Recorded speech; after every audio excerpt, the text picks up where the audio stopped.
Digital 410 Productions proudly presents the What's the Scuttlebutt podcast with your hosts Dodd Abernathy, Jeff Copsetta, and Henry Sledge. Welcome everybody to another episode of the What's the Scuttlebutt podcast, your favorite World War II based podcast. I want to thank everybody for joining us for another episode tonight. And joining us as always is the one and only Henry Sledge. Sadly, Jeff Copsetta cannot be with us tonight, but joining us in Jeff's place, well, maybe not in his place, but as a guest tonight, the one and only, you have seen him on YouTube, you've listened to his stories, from Tall Tales with Taco Bell, Mr. Mitch Taco Bell. Sir, Henry, how y'all doing tonight? Doing fantastic, man. Glad to be here as always. Thanks for joining us tonight, Mitch. Living the dream. Your dream seems to be very busy as late. I guess you're really hitting the podcast circuit a lot lately, huh? No, I've just been taping a bunch of people, building up kind of like you guys. You start building out your guest list, and then it was Anzac Day yesterday. So on Sunday, or was it today, our time? But on Sunday, I was interviewing all those guys down in Australia. I had 3 interviews. Yep. So sorry, I just got knocked all of those out, recorded them. Tomorrow, I'm recording a guy in England, Steve Ladd, who went from F4s to A10s. And then that night, I'm taping a guy named Matt Prey, who owns an aviation company and helps folks, especially veterans, get their license and their ratings and go on to the airlines or whatever they want to do. That's a great mission. How many podcasts do you put out in a week, or do you record in a week? I guess I would ask. I usually do one. Okay. I do a live show on Tuesday nights at 7 p.m. Tall Tales with Taco, and then just because of the time zone change with guys in Australia and especially over in the UK, I'll tape those because it's easier for me to do it at noon, 6 p.m. their time. You can't expect them to stay up till 3 a.m. or whatever. Well, we can. We've done it before, but it makes it tough. I mean, I hate to, like, we had Paul Woodadge from World War II TV. We had Leighton on, and I hate for that to happen. I know Don does too, but that's kind of the way it's rolled. If at all possible, we'll try to do it on a Saturday or something. My problem is my house is just way too loud. I got birds that scream. I got kids that scream. I got everything else. But no, if at all possible, especially if we're not live streaming it, we'll just pre-record it and post it later. But before we get into that, for those in our audience who are maybe not familiar with your history, give us the Reader's Digest real quick. Where are you from? How'd you get to where you're at? I know you served in the Marine Corps. Maybe give us a little information on that, and then we'll get to where you're at today. Oh, gosh. So at 6 years old, I got my first flight on an American Airlines 727. Which sparked the interest in aviation. Well, of course, those were the days they gave you aluminum wings when you got to meet the pilot in the cockpit. Now they just slam the door and tell you to put on your mask and sit down. Yeah. I've got all the wings I collected. Used to chase flight attendants around, go to the airport on Sundays. But at 6 years old, they said, "Hey, little boy, you want to go sit in the cockpit, just like airplane?" Hey, Johnny, you ever seen a grown man naked? Do you like the movies about Gladiator, Jimmy? Yeah, you like gladiator movies, Jimmy? You like movies with prisons in them? Yeah, I go up there, and the engineer. I mean, I remember they had the big Ray-Bans on. There, the captain was like World War II dude. Oh, I'm sure. The FO was talking about dropping bombs in Vietnam. The captain was talking about dropping bombs in World War II. The engineer, he's just picking his nose and laughing at them both. And he gives me his cookies and stuff. And so, looking at that sparked aviation. And fast forward, grew up in Virginia Beach, Little Creek Amphibious Base. My dad was Navy. My grandfather was a surgeon in World War II at Guadalcanal and Okinawa. And my uncle flew F-14s. And so very naval heritage family, strong heritage. So when I was in college, I had researched how to become a pilot, military pilot, civilian pilot, the whole 9 yards. So I joined Army ROTC. But the problem was, at the time, the major called me in and said, "Hey, what do you want to do?" I said, "I want to fly helicopters. I want to be a pilot." And he goes, "Well, you may not be. You may be a cannon cocker. What do you think about that?" And I'm like, "Well, sir, I think I'll take my chances somewhere else." And I left his office. I saw these two 18-year-old kids in a UE, or not, they were in a Black Hawk. I talked to them about high school to flight school. They've almost got me sold to quit college, join high school to flight school program. And then my fraternity brother grabs me and takes me into the student union. And there's this captain. He's got his board with all these airplane pictures. And he goes, "Hey, sir, my fraternity brother wants to be a pilot. Can you hook him up?" Well, his name's Captain Dave Berger, who is now Commandant of the Marine Corps. So at the time, Captain Berger's like, "Well, we got this airplane, we got that airplane, we got this airplane." And I'm like, "Well, what do I have to do to be a pilot?" "Well, take this aviation test. You pass that, we'll go get a physical. You pass that, then we'll give you a contract. And we'll send you an OCS. You pass that, you graduate, you get second lieutenant, you get commissioned, go to the basic school, then you go to flight school." What he didn't tell me was 10 guys got that contract, and 2 out of 10 would eventually get their wings because guys' eyes would go bad. They would fail out, or they would quit school, or whatever happened. They failed out of OCS. So that's it. So then I got my wings in 91, 2 days before the Gulf War started. Wow. And I got to Little Rock, learn how to fly C-130s with the Air Force. Then on to Cherry Point. The war ends. All the squadrons gone. They come back. I fly Meek hours in the mid 90s. And then I go to Okinawa for a year and spend a year over in Oki, 94 to 95. So I was blessed because I was there for the Okinawa 50th anniversary preparation. So I was on the committee and helped with that. But I was on Iwo Jima for the 50th anniversary of Iwo Jima and spent 2 weeks here. So I got to go caving, and I got to meet all the vets that came back. I was going to ask, I would assume that the Marine Corps put on a little bit of a pomp and circumstance as far as a greeting to some of the veterans, and this, I don't want to say celebrate, but the acknowledgement of the history and the date and the fact that you're there. I mean, just to be there, be there on, year 65 would be cool, but to be there actually on the 50th anniversary and to be part of that and to be in the Marines, I mean, it'd be one thing just to be a tourist being there, but I just couldn't even imagine. And I'm sure as being an active member, you probably had access to areas that a battleground tourist wouldn't have access to, I would assume, right? Well, those guys all arrived on Continental Micronesia 727s, and they landed and they got off. They walked them into a hangar, and the Japanese were there, and they would take their passport and they would stamp it. Domorigato, domorigato. Well, they didn't separate them by sticks or by airplanes or anything. They just literally dumped them in a box. So then the vets all went off clueless, not knowing what was going on. And they had different events in different places, go to the beach, go to the top of Suribachi, go to this place over by the Admiral's Cave. We had all the stuff set up, and we were transporting them around. We had shuttles that would just take them around everywhere. Well, at the end of the night, the vets were there to get their passports to get back onto the jet. And the Japanese minor came technicality out and handed them a box full of passports. So we're like, holy crap. And so, I mean, every Marine and their brother was running around stacking passports out 5 abreast on these tables. And then they would open it up and they would yell. And they had all the vets lined up, typical hurry up and wait. I was going to say, luckily later, they have training in the hurry up and wait and receiving documentation exercise. Oh, I'm telling you right now, I can speak for those guys. They were ready to, if they could have gotten some weapons, they were ready to take Iwo Jima for the second time. Oh, I'm sure. They're lined up around this hangar, and they'd shout out, Bob Smith, and everyone would shout, and then Bob Smith would come hobbling up, and he would get his passport, and off he goes.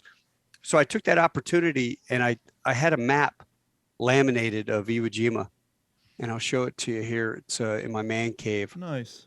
So I had that map laminated, and I had every single vet that was there. I went around to the guys and I said, "Hey, sir, I'd be honored if you would sign this for me." Now, hold on. I just watched the episode you did with. I should know the gentleman's name. I follow him on Instagram, but the young man who does the story, the rifle, where he goes around interviewing vets and. Andy, yeah. And in that episode, you said to him, "Boy, you are a smart young man to think of doing that. I wish I would have thought of that. You got a whole map full of veteran autographs. You beat him to the punch, so you can't." Well, that's not on the M1, but still, you were there first. You have a bunch of autographs from veterans. So, hey, Andy doesn't have Medal of Honor guys on his M1. No, he doesn't. That's a nice. And I have Nice. RV Bergen. I have RV Bergen right up here. Yep. No, I was. So- I watched that. I was listening to that episode today while doing IT work today, and because I was going through your list, I was like, "Hey, I follow him on Instagram," and that was a fantastic interview, and not only a testament to you, but the passion he has for this project.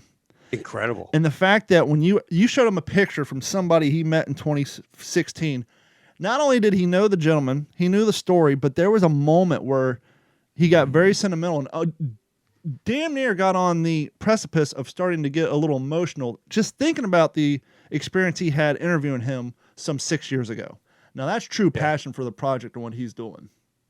Oh yeah, he just sent me a text. He's over in the UK right now for the June event, and he's got a 99-year-old. He's escorting a 99-year-old guy over there right now. Yeah, So- I think I saw. And this is his last trip. He said he's done. yeah. But Andy's passion definitely exudes from just talking to him. You can tell, and to have that sort of passion. I'm a history guy. I love military history. Interviewed Dave Holland yesterday.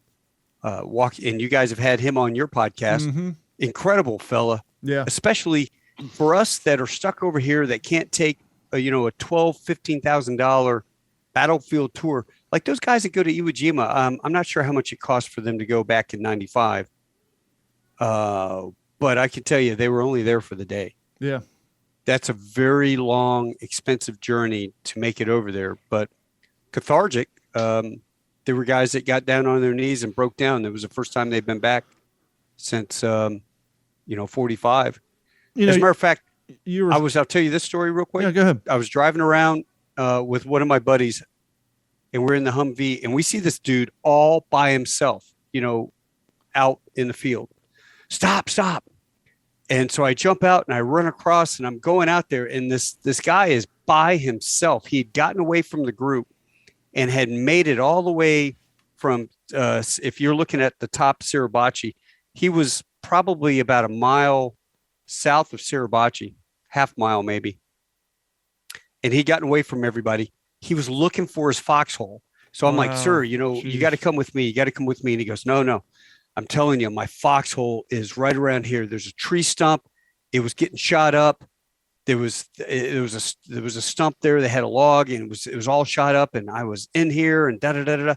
Sure enough, man, this guy's wandering around. He finally goes, here it is. And we walk over, and just like he said, just as he described it.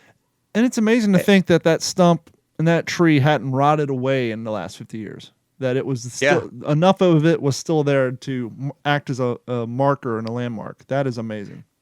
Yeah, well, whatever. I mean, they don't have big trees there. So whatever the Japanese had brought in, whatever this was shot up. I mean, I'm sitting here looking at the map, thinking about it. The ships, the concrete ships up on the side of the island. Have you ever seen the photographs of the concrete ships? Yes.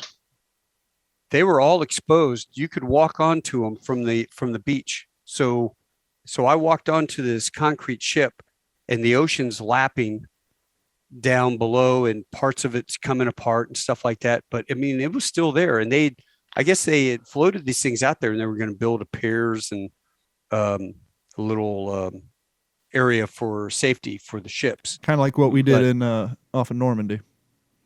Right, exactly. The caves were all, like I said, we spent 2 weeks.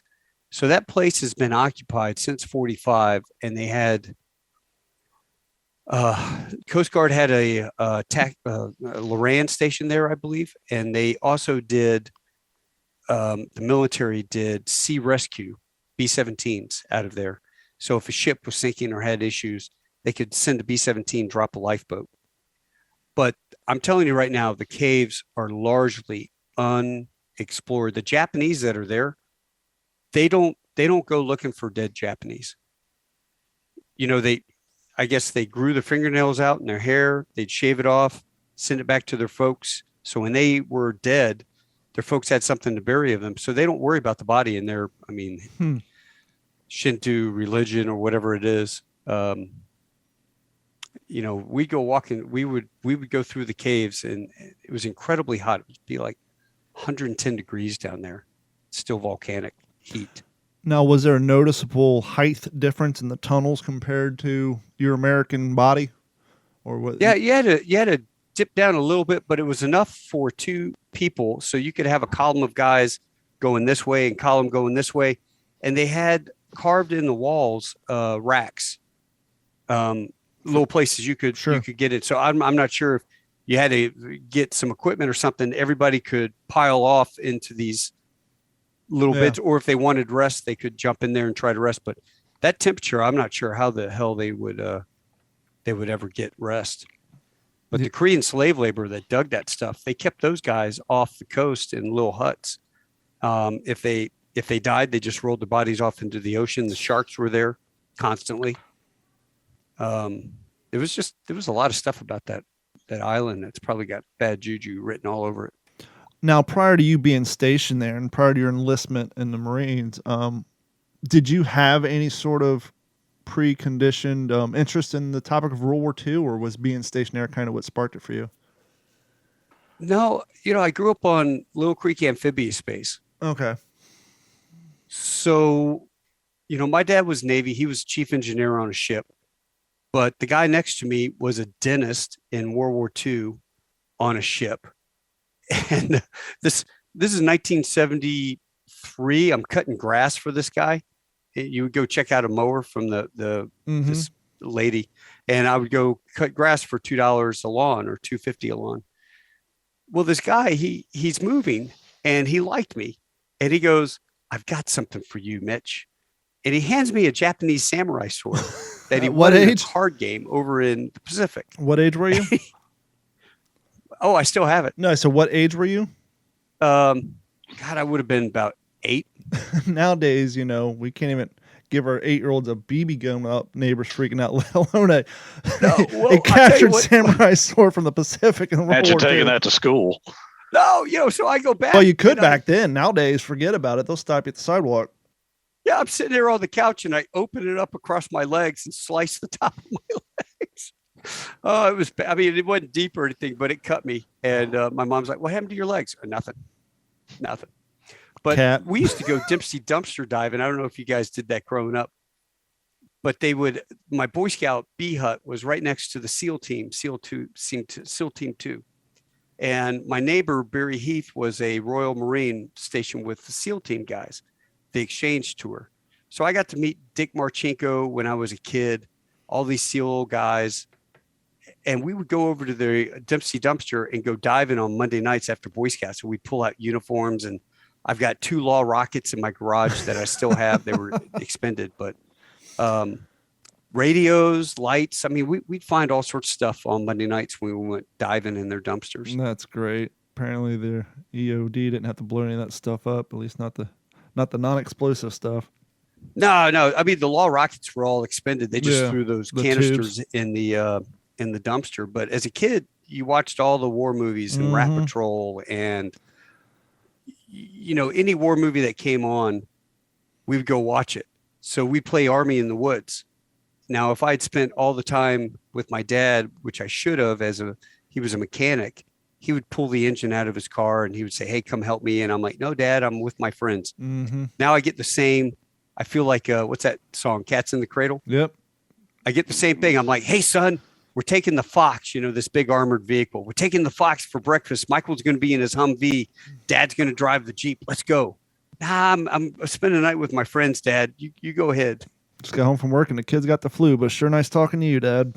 Exactly. Hey, get the car keys. See you later. May I have them, please? My 13-year-old would rather go next door than stick around here and help me with something. It's what he did to me the other day. So, yeah, we're getting old. I don't know what I'm doing something wrong, but to answer your long story short, I've always loved aviation. I've always loved history. But when I got into college, what did I study? Was modern European history. And so to be able to go to all these different places, Kwajalein, Guam, Wake, Iwo Jima, Okinawa especially, we'd go caving in Okinawa. Did I ever tell you that story? Did I tell you that story, Henry? Yeah, you did the night I was on your show. I remember you and Freddie Joe were talking about that. Yeah, we had this guy. And if I've talked too much, just stop. No, I just wanted to You're pause. the guest, I wanted man. to pause real quick just to join into what you were saying, and then I definitely want to hear that story. It just occurred to me. Me, you, and Henry are varying ages, but we all played quote unquote guns when we were kids. We all either played war or guns. And like previously said, at the Rickenbacker Air Force Base, we'd buy stuff from the PX, old helmets, whatever. Yeah. My best friend's dad, who lived in the apartment 2 streets over, was a gunny sergeant in the Marine Corps. His mom was retired Navy. I spent all my time over there. But how crazy is it that we went from a world where 3 guys from, varying ages all played quote unquote guns as a kid, but now if our kid makes a gun out of a Pop-Tart in school, he gets expelled and possibly catches a misdemeanor charge. That, something we all did as good quality activity and fun outside is like, that would be, you can't go home and play guns. What's the matter with you? Yeah, but you could sit on and play a video game of a car chase, chasing people and carjacking them and shooting them. Or you can play Call of Duty World at War, playing some bouncing betties and watching very great detail as someone gets their leg blown off. But I digress. Yeah, yeah. But don't go outside and play. I mean, remember the cartoons back in the day? It was advertising the little toy guns and M16s and stuff. And I remember every year for my birthday, I would go, Dad, what do you want for your birthday, son? I'm like, Dad, I want an M16 for my birthday. And every year my dad would say, because I had a rubber duck M16. Yep. My neighbor down the street was a warrant officer and a Marine warrant officer, and he brought home all of these rubber ducks, and he issued them. I mean, we had a sign for it. That's badass. Talk about responsibility, right? Yeah. We had a sign for this M16A1 rubber duck. It's awesome. Full scale, full size. But we go out in the woods, we're like, bang, bang, bang, bang, bang, bang, bang. And, every year I'm like, Dad, I want an M16 for my birthday. My dad's like, son, you join the Marines. They'll pay you to play with one. Yeah, and then everybody else will ask you, hey, you need some more ammo, and then you're stuck in the hut cleaning your gun all night where everybody's laughing at you. I learned that from your podcast today, too. Yeah, well, yeah. Tell that story to Henry real quick. Yeah, that was OCS, man. Here, hey, you like shooting blanks? Here, have my magazine. Oh. He was out, they were doing blank firing, and he was just having a heyday shooting blanks, and so everybody around was like, well, here, you can have my magazine. And so he winded through 6 or 7 magazines, not knowing that blanks are super dirty, and all that powder has to go somewhere. Dudes. And so all the prior enlisted dudes screwed me. Shame on me, man, being that stupid naive. But boy, it was fun. And nothing else is more fun than shooting a hog, shooting an M60, even though you got a BFA on it. That's a lot of fun too. I enjoyed that. So back to your camp out you were talking about that I rudely interrupted you with my childhood stories of fun and frolicking. You were going to say where you would go. Yeah, you said you would go camping in the caves, or you're doing something. In Okinawa, we had this guy, Major Fitzgerald, and we're in the club and we're eating Texas popcorn, popcorn with a bunch of hot sauce on it and drinking beer. And this guy goes, hey, Skipper, what are you guys doing tomorrow? We're like, I'm sleeping in, sir. And he goes, nah, bullshit. Get your shit together. You're going to go with me. We're going to go caving looking for dead Japs. I'm like, what? And he goes, oh, yeah. And the manual is actually, the book is on my bookshelf in the other room. But the Army produced this fantastic book on the Battle of Okinawa with all the maps, and it has photographs in it and the whole 9 yards. It's about that thick.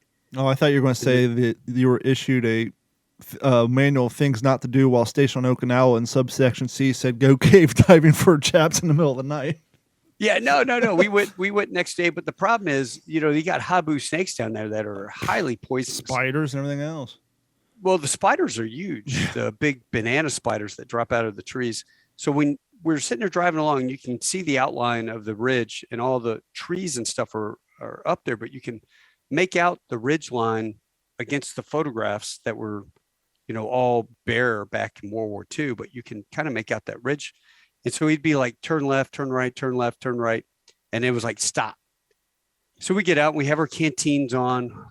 I've still got my walking stick downstairs. I use it when I'm walking. It's my dog be good stick. Mm-hmm. And you go through and you're walking through the fields and you're just stepping, watching, looking for damn habus. We got through this field, farmer's field, and you get up and break into the canopy. Well, when you walk along the canopy, he'd just stop and he'd go right there, start digging. I'm like, how can you tell that there's a cave here? He says, well, the Marines didn't go up and like shoot these guys, climb in the cave with them. They go up there and either they throw a satchel charge or something, try to blow the entrance up. So over the years, it's kind of divoted. So as you're walking along and you're looking, it would kind of divot. And so you start digging, and sure enough, you would dig and you'd bust through about that much dirt. You get through, it really wasn't that much. And you get through and there would be bones in there, skulls, Wow. the ribs cage sticking up through the mud, the clay that had dropped down from That the would be thing somewhat eerie. Yeah, it was crazy. Everything metal was gone. I've got eyeglasses, but all the metal rims were all gone. The heels of the boots, for some reason, survived. The boots themselves were gone. The leather was gone. The heels survived. Metal dishes were gone. We'd find little ceramic dishes, little sake bowls or whatever. We found those. We'd find tubes, these white cylindrical tubes, and they were mortars, but all the metal was gone. It was just the explosives. That was Okinawa. And plus you couldn't be squeamish because like the ceiling would be covered in these centipedes. Oh boy. And creepy crawlies up top. So you really had to bend down, kind of use your stick, bend down, because you want to get your head up in the deal. We had hats on with bandanas clipped to the back of the boonie hat. Sure. So anything fall on you, kind of brush down off. But some of these caves would be connected, and we would go from cave to cave to cave. Then we'd come back out and leave. Then we'd go find another one, and we would go dig and look for stuff. But when we found the bodies, we'd go back, we mark them on a map, and then he would go back and he would turn those into the Japanese. The Japanese didn't actively go out and look for remains, but if remains were brought to their attention, they would retrieve them. And then found out last night, apparently what they'll do is they'll cremate those remains, and then they send them up to this big Shinto war memorial up in Tokyo for the unknown soldier, and they'll add that to the mix, pay tribute to the guys.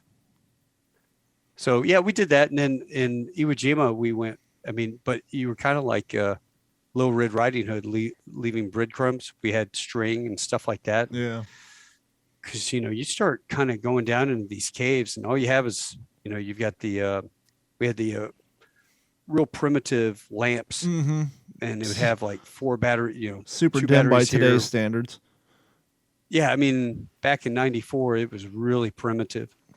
So we were walking around in there. You had canteens. It's hot. If you got lost, you could get pretty screwed. I was going to say, I'm sure it's probably rather easy to lose your orientation. You have no horizon, no landmarks. Everything's just slimy and the same.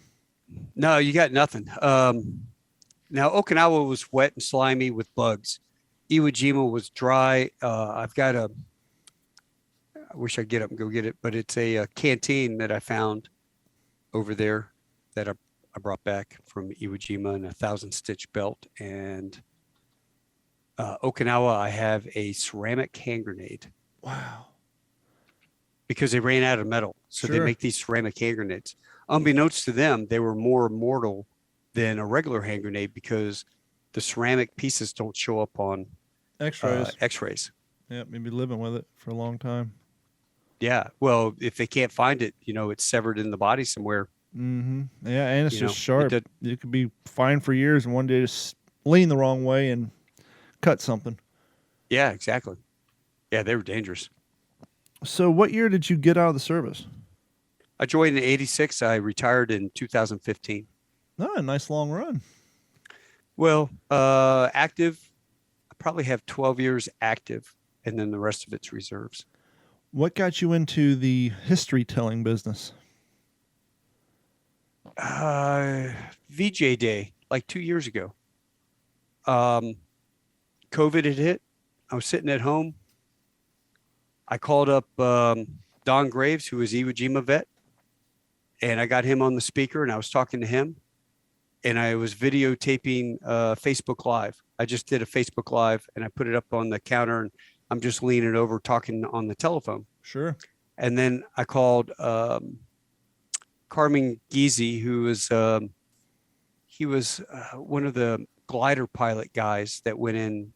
He was 503rd or something, glider infantry, whatever those guys were. I'm not, the Army stuff is not my forte.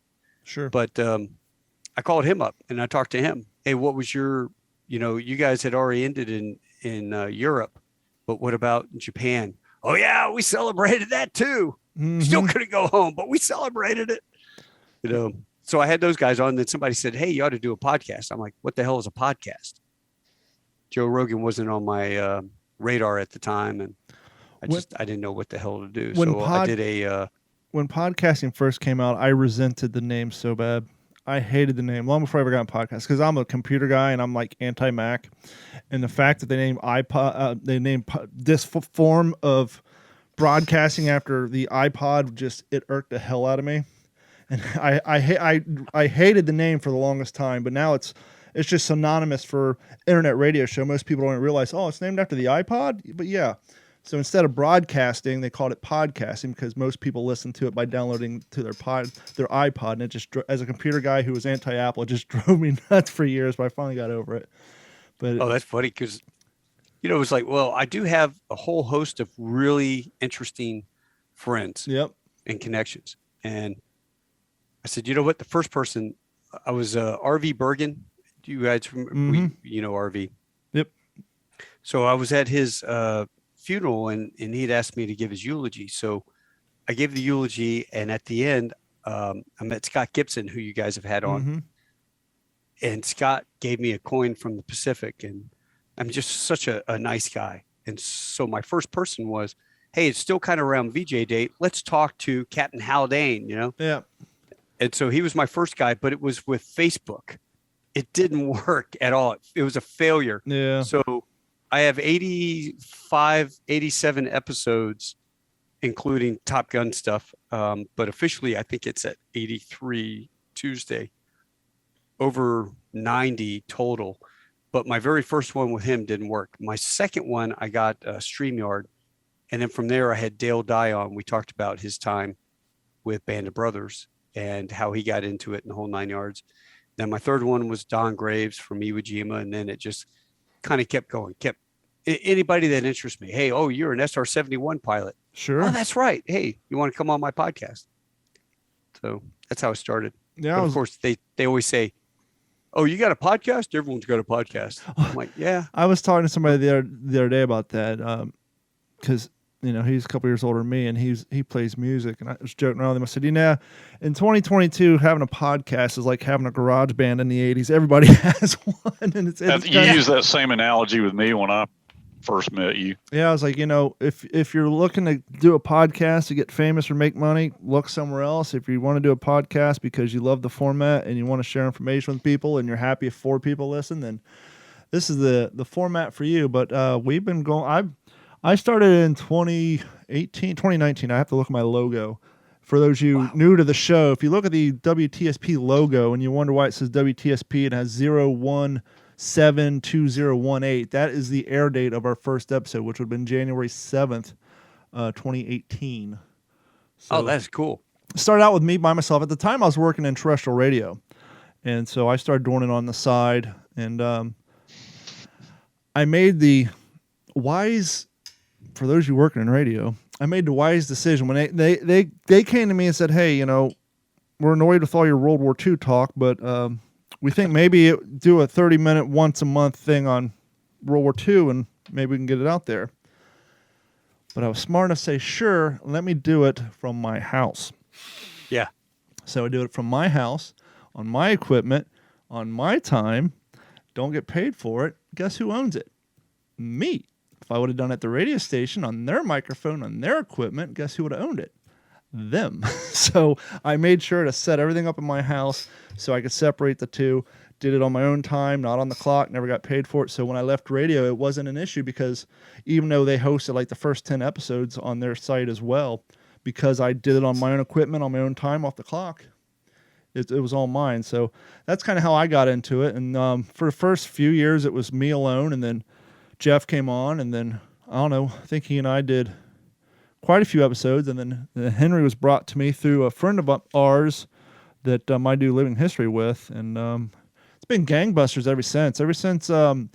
Because when I first started doing what you do, I was trying to find guests because I'm sure, as you've probably learned if you tried to do it, sitting in your room, recording yourself talking to no one is very, very hard. There's no feedback. Yeah. But talking to someone else, you can have direct conversation. Now you don't feel like a loon talking to yourself in a room, thinking you're schizophrenic. Now you're engaged in the conversation. You just happen to be doing it on a microphone and broadcasting it. And it's so much easier. And so as the show went over time, I went from doing 1 a month to maybe 3, depending on who my guests were, to now we pump one out every week, because even if I don't have a guest book, I have Henry to talk to, or Jeff and Henry to talk to. And so there's always that sounding board. And so it's so much easier whether you have 2 hosts or consistent guests. I could not imagine, especially if you don't have any radio experience or news I could not imagine trying to do a single person podcast weekly. It would just be so hard. Even Don Bongino, I listened to him. Even he has his guy that he bounces stuff off of, when he's talking, and he's just kind of sitting there talking, but he will be, hey, what do you think about this? Yeah. What did you think? Yeah. And you get some feedback. Well, even Mark Levin and Rush Limbaugh did that. Of course, you never heard Mr. Producer, you never heard Snerdley. They would never play, but they would always have someone to say, what do you think, Mr. Producer? And so they would always have someone to talk to just to kind of recharge their system. But no, your show's doing well. And I'm shocked at how short the livelihood is. That this is another one of those great results from the pandemic. Paul Woodward was the same way when he had him on. He said, pandemic, I'm not doing tours. I think what did he say, Henry? His first episode was like 4 hours long. He did like a 4-hour live stream. It's always this evolutionary process, like Taco was just talking about, and then like it's been for you, Don, and now the 3 of us. But Woody said that his first one was 4 hours long. He felt like he didn't know what he was doing, but something clicked, Well, and that's a testament to him too. And it's going back to the radio format. We do a show that's usually 110, 120 minutes, but that's 110, 120 minutes nonstop from the time we start the show till the time we end. Even if you're doing a 4-hour radio show, you're doing 20 minutes. You got 8-hour commercial breaks and do 20 minutes. So at the end of the day, even after a 4-hour radio show, you're doing 2 hours with 20 minutes at a time. So you have time to stop, take a break, reset, whereas we go for 120 minutes straight and then shut it down and go about our way. And so to do a 4-hour nonstop like that, I almost had to feel like a Jerry's Marathon. I can imagine. Oh, it is. I got together with this guy, Michael Sheriff. I was interviewing Pete Pettigrew, who played the older man in the original Top Gun. Okay. You know who I'm talking about? Yeah. So Admiral Pettigrew was the Top Gun advisor for the movie, which of course was a huge influence on me as an aviator. And Pettigrew, I had him on the show, and this guy Maverick was whatever popped up. It was Maverick. Yep. From Top Gun Group. And he wrote me and said, can you get me in touch with Admiral Pettigrew? I run this Top Gun fan club group. And I think at the time, May of last year, he had 7,000 followers. Mm-hmm. Now he has over 50,000 people in his group. And so I become friends with it. And so I was like, what's your real name, first of all? Because I don't go, I got to know who I'm talking to. And he's like, oh, Michael Sheriff. Where do you live, Michael? Oh, I'm over in Scotland. Nice. Greatest guy in the world. Big Top Gun fan. How is that group? How is their feelings of anticipation for the new release? Oh, they can't wait. We're having I'm flying out in May 15th. I'm flying out to San Diego. We're having a big original Top Gun special where we've got tour buses. We're going to all the places that they filmed, doing all the touristy stuff. I just think it's cool. Henry, have you seen any of the previews for the new one? I've seen them all, man. No, Henry. Awesome. I'm asking Henry if he's. Oh, Henry. I'm sorry. I mean, I've seen a couple of the trailers. Have you seen the end cockpit footage that they did? Yeah.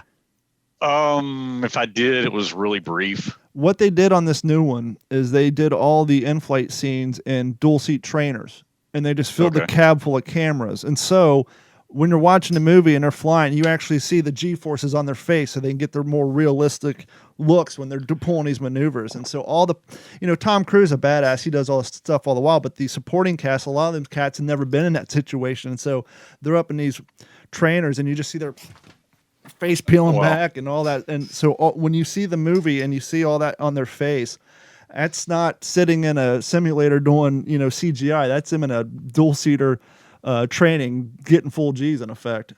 So they tried that to it. Yeah, they tried it in the original movie, but the cameras at that time were too big. They were too big, right? Yep. And the Navy requires all sorts of stuff to modify anything on a naval aircraft to attach cameras to it or whatnot. And so they got the Navy to approve cameras on the wings, cameras on the back. So the flyby scenes and stuff like that, that's all filmed. But that new stuff with Tom Cruise, I had to do a double take the very first time I saw it, because I saw an article that said Tom Cruise will not do the movie unless he gets to fly in it.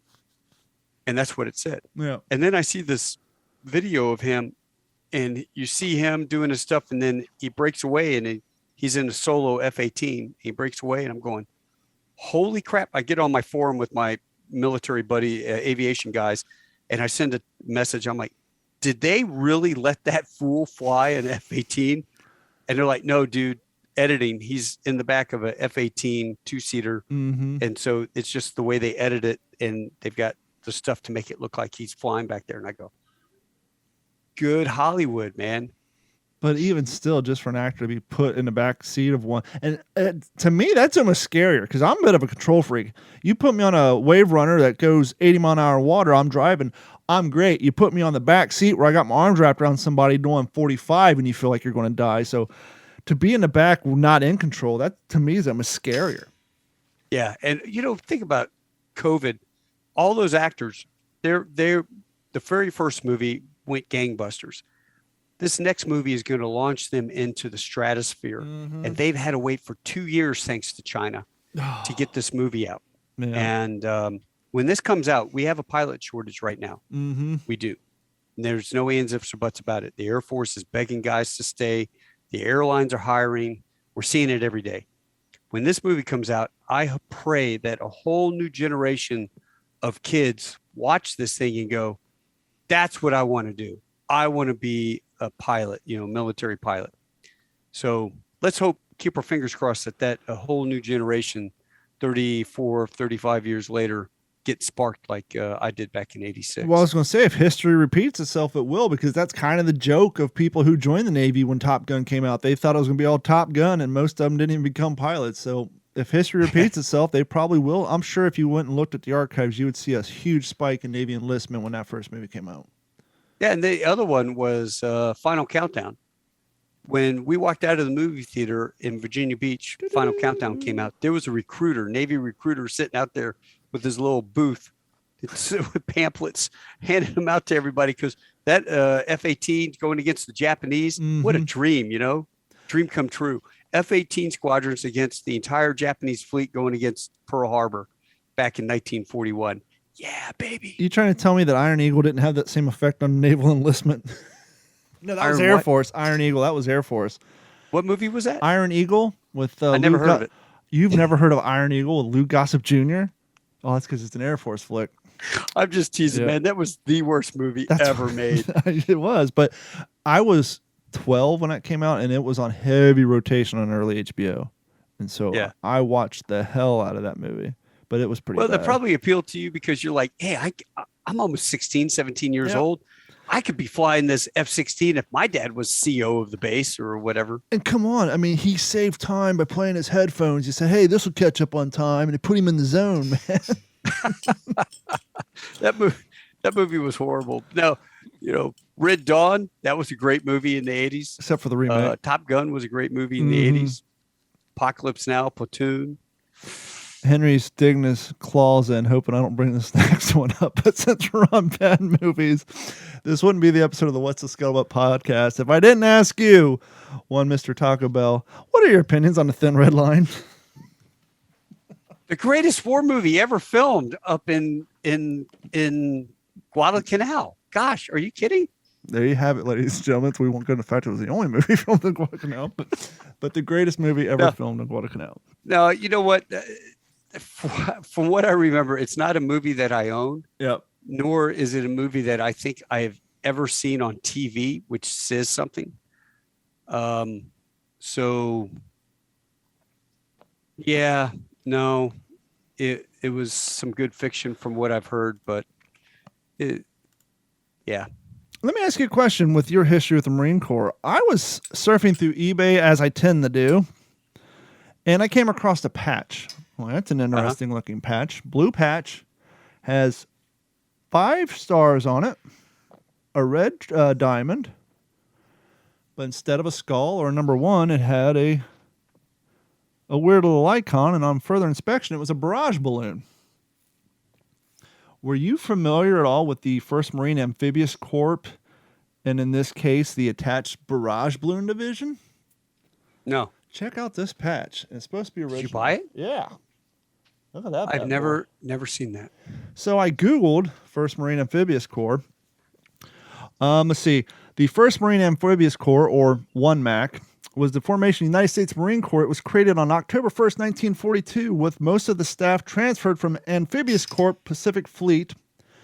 It was then deployed to the South Pacific area. The U.S. led multinational military command active during World War II that was part of the U.S. Pacific Ocean area, first to Hawaii, then to New Caledonia.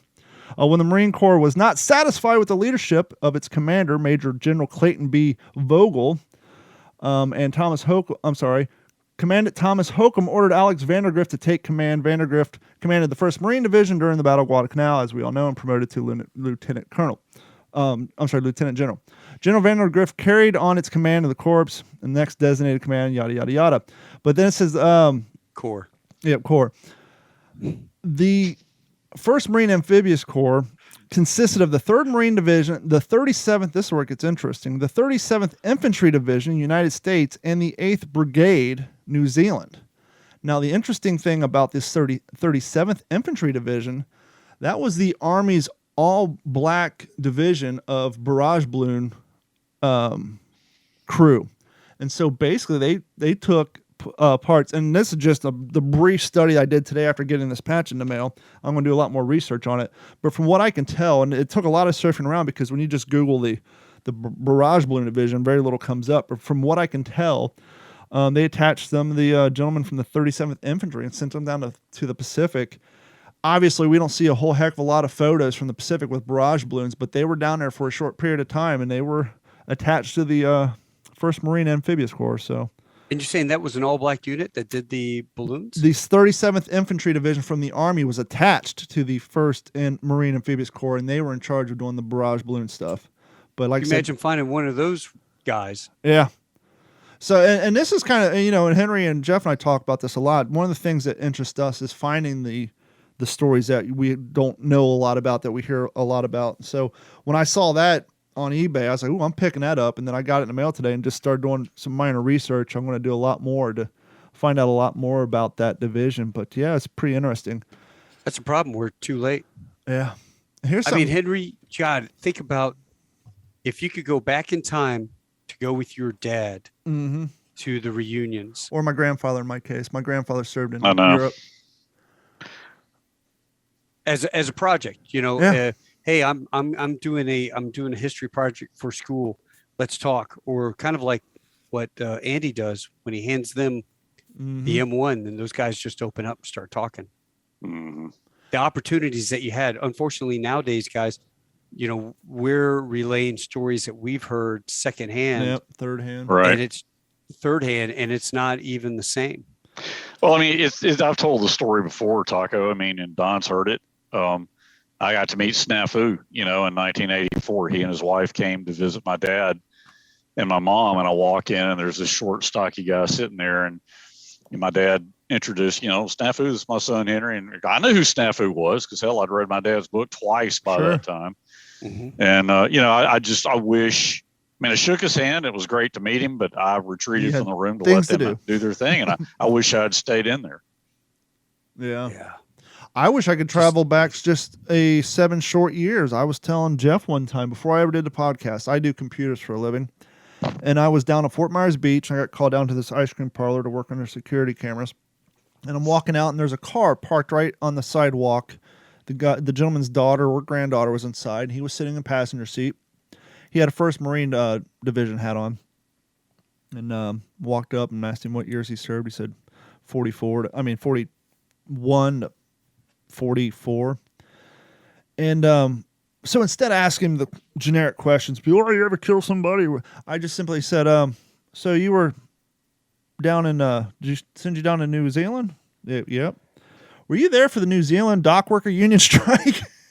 And his eyes just lit up because I'm asking him something about the war. I'm a 30-year-old, and I'm sure he's got. Who the hell are you? Well, I'm sure he's got millions of questions about the mundane stuff, but the fact that I brought up the New Zealand dock worker union strike kind of let him know that I knew something on the subject.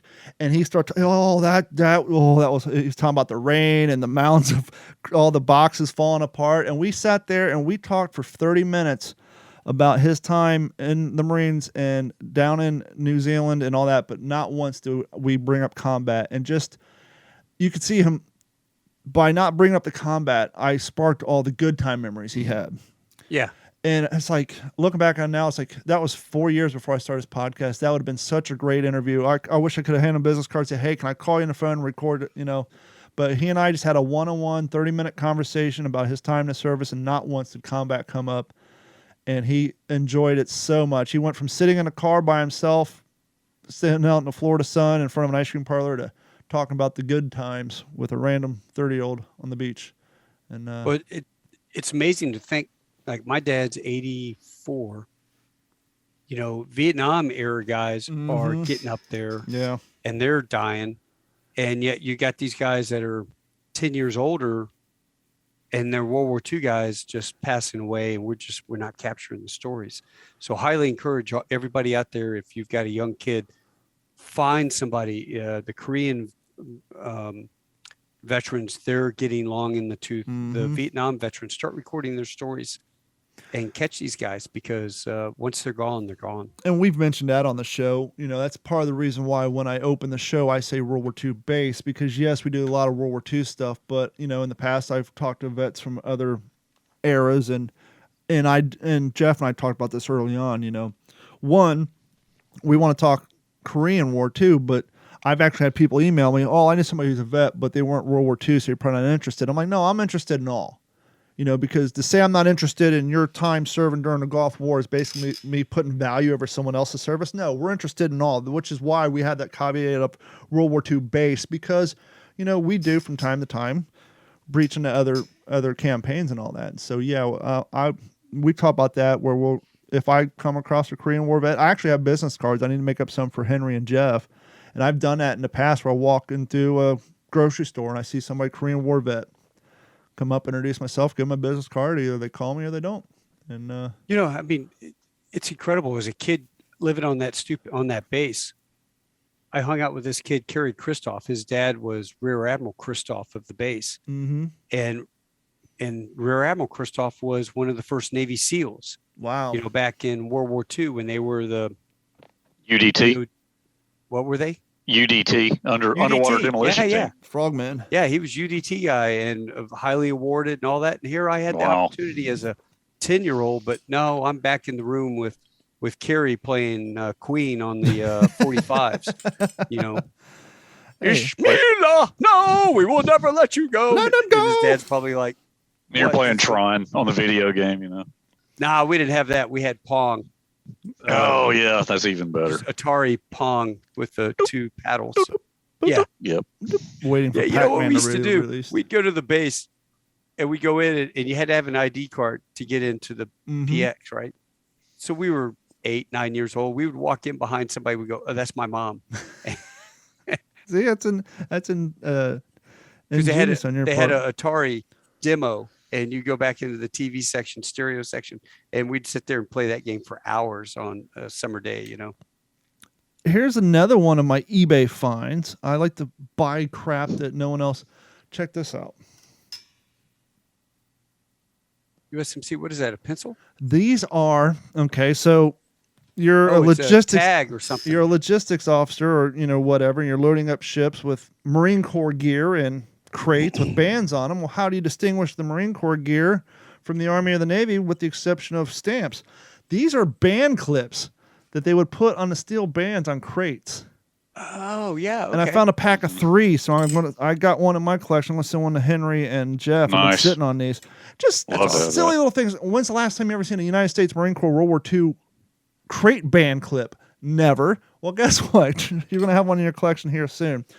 Taco, you were talking about interviewing somebody earlier who had a huge ass library behind them, and so it's that time of the podcast where we're gonna talk books. And I just got this guy in the mail. Interestingly enough, Henry, you got to talk me out of buying books in the middle of the podcast. I'm not going to do that. We do podcasts, and I'll be on Amazon. I just finally finished the Peleliu Triagic Triumph the other day, and so I started, and then I finished. After that, I finished reading the Battle for Guadalcanal. So I'm adjusting my books. When did I buy I Want to Stay with the Boys, the John Basilone story? Because I found it on my bookshelf, and I'm like, when did I buy this? I must have... Yeah, I don't know, man, because Dave Holland will tell you that's not the one you want to be going after. Apparently I bought it during one of my... Instead of getting drunk and ordering things online at night, I just get caught up in the moment during the podcast and start ordering crap because it's on my bookshelf, and I don't remember buying it. But a book I do remember buying, and this is one I ordered shortly... I think it was the last podcast, you and I were talking Coast Watchers and how they don't get enough notoriety, or we know very little about them. Peter Frampton was a Coast Watcher.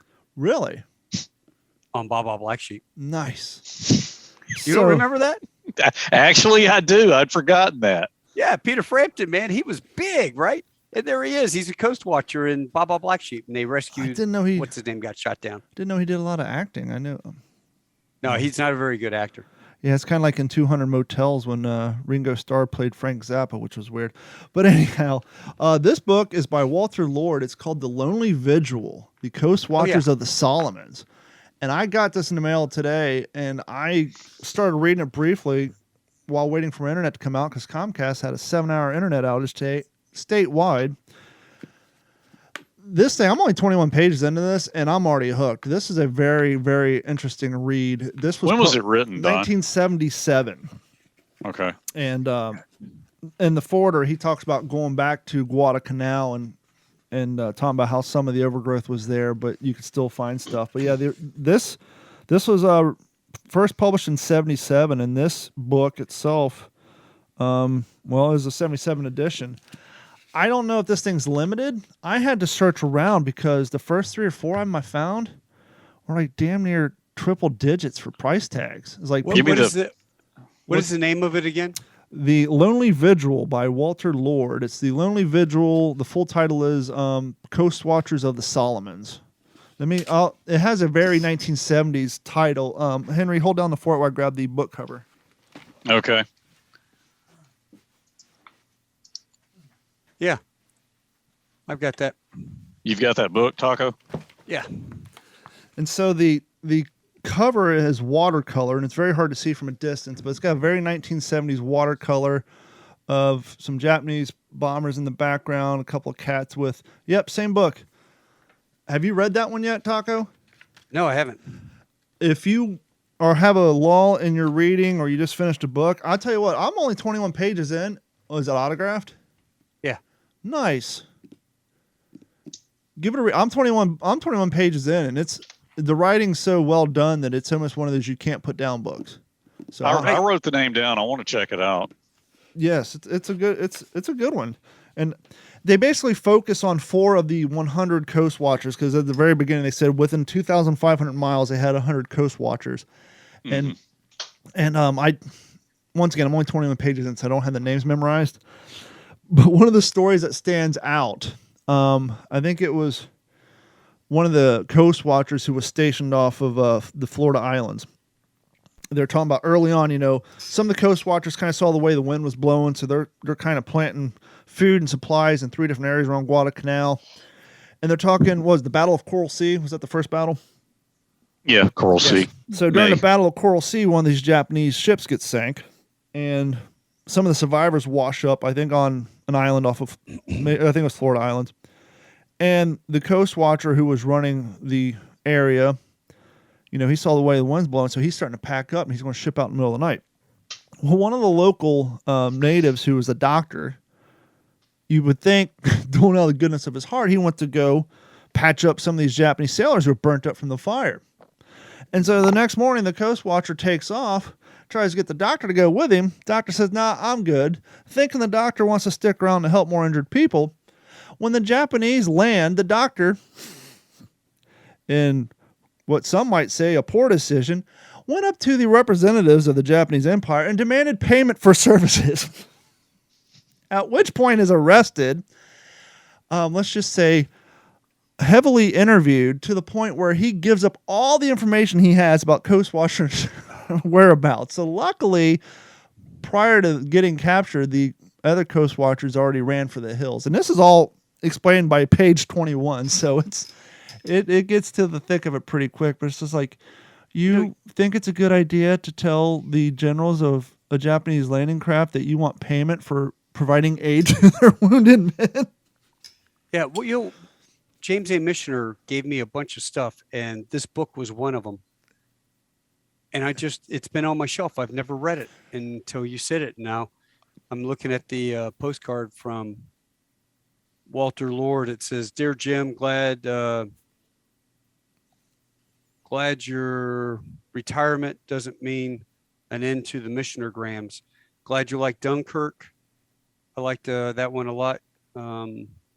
Also glad you know Phil Eckhart. One of my favorite chapters in Lonely Vigil. Keep in touch, Walter." Wow, that's Man, awesome. how cool is that?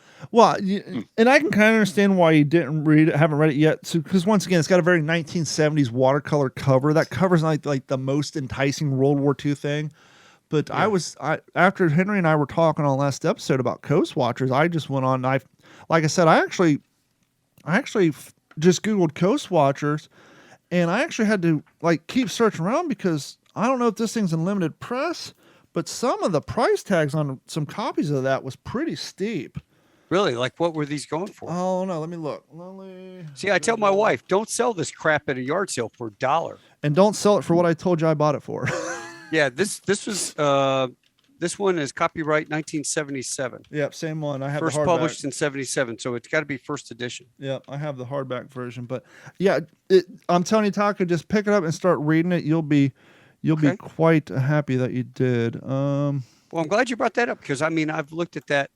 It's been on my bookshelf for years. And maybe it was a different book. I know I looked at a couple of Coast Watcher books, and I was like, "What? Okay, Lonely Vigil on Amazon, $28.95 for that one." Which isn't tremendously, but once again, it's from 1977. But no, there was. What'd you pay for yours, Don? I got mine on eBay for even cheaper. Okay. But no, there must have been a different Coast Watchers book because I looked at a couple books this week and had like $120 price tags, and I'm like, why are these cost so much? It must have been a different book, which is why I don't have it because I ain't paying $130 for a book. But what are you reading right now, Henry? I just finished Alvin Kernon's book, Crossing the Line, which, as you know, is the third one of the trilogy of the Library of America. The first one being my dad's, and then the second one being Samuel Hines' Flights of Passage, who was a Marine aviator, TBM pilot. And then day before yesterday, when I finished Kernon's book, I started Pacific Crucible, which is Ian Toll's first volume of the trilogy, his trilogy of the Pacific War. So I'm about 70 pages into that.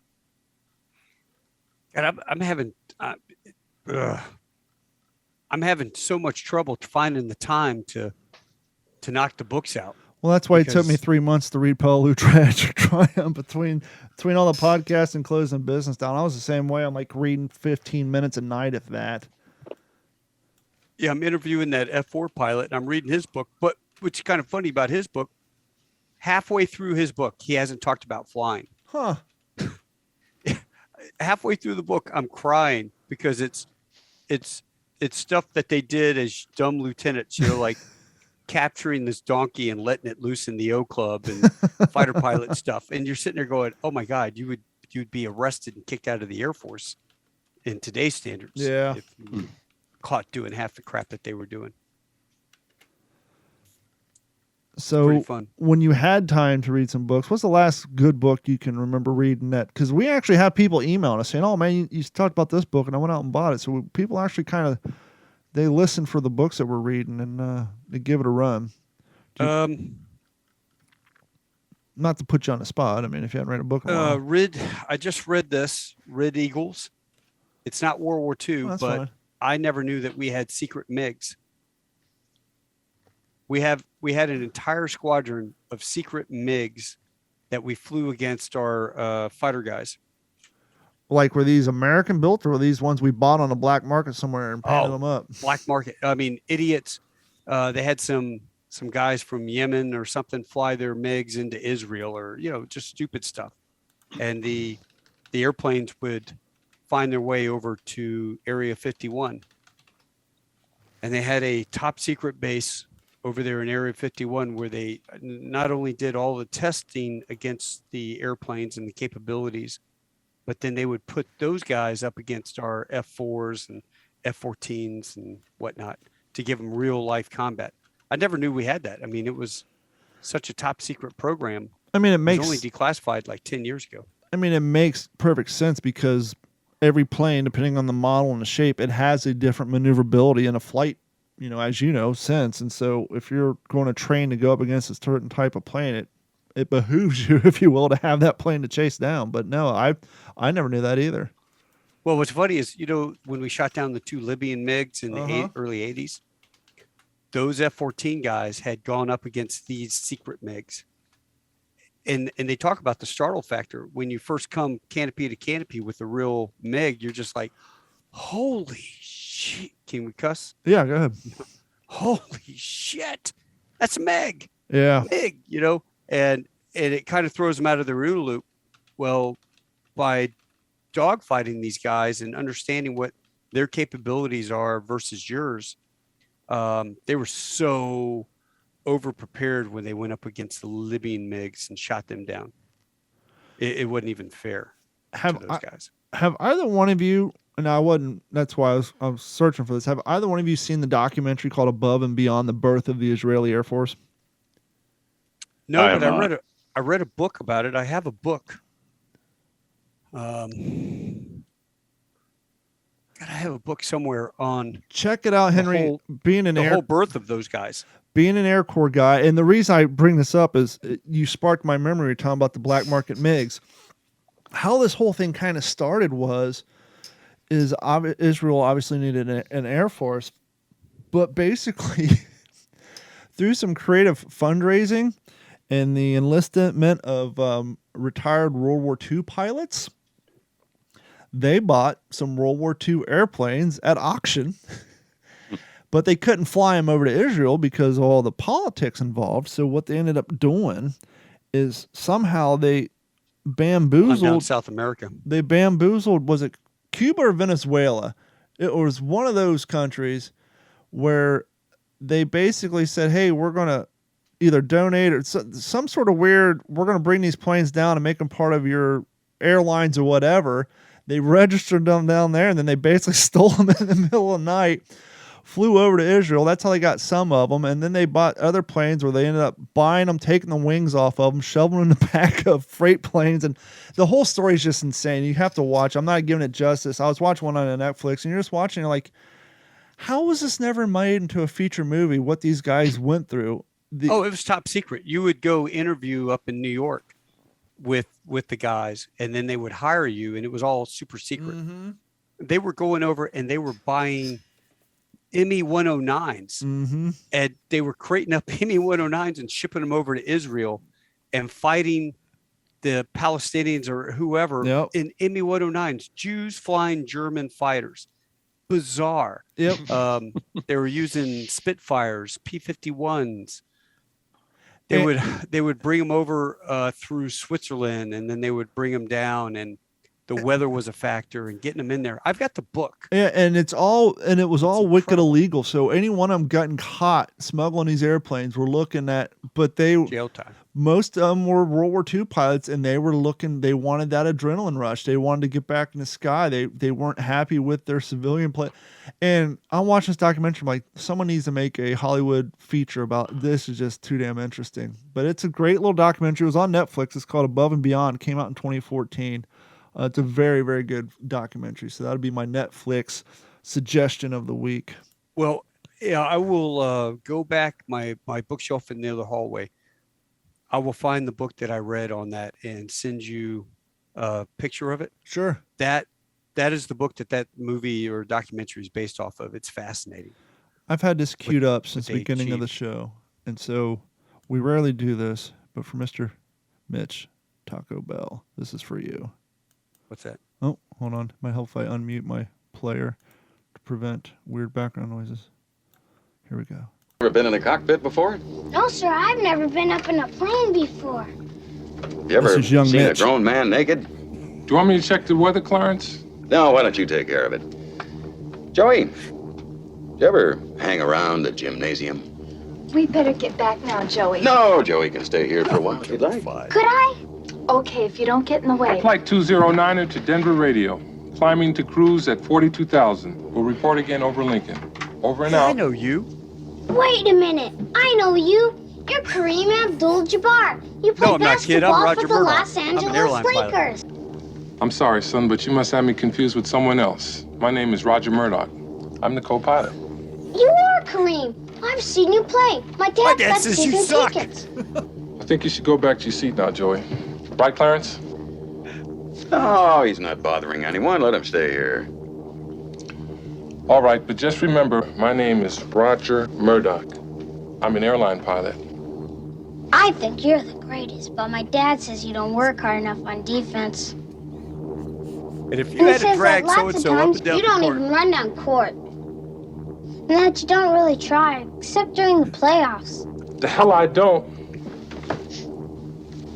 Listen, kid. I've been hearing that crap ever since I was at UCLA. I'm out there busting my buns every night. Tell your old man to drag Walton and Lanier up and down the court for 48 minutes. Yeah, that's the type of humor you couldn't put in a comedy nowadays. Definitely not. Do you know what's funny? You guys have watched. You all grew up on Caddyshack, Vacation, Oh Lord, Meatball. yeah. Balls. Repo Man. You know, I'm sitting there watching. I've got a 50. I'm 56. I've got a 50-some-year-old captain in the left seat, and I got this brand new hire 28-year-old millennial sitting in the right seat, and I'm saying stuff to the captain. I'm like, you know, I'm making it rain. I'm like, yeah, I don't think the heavy stuff's going to come down for quite a while yet, and we're just throwing Caddyshack references back and forth, and then he breaks out, and I'm like, man, I picked the wrong week. Quit sniffing glue. Yep.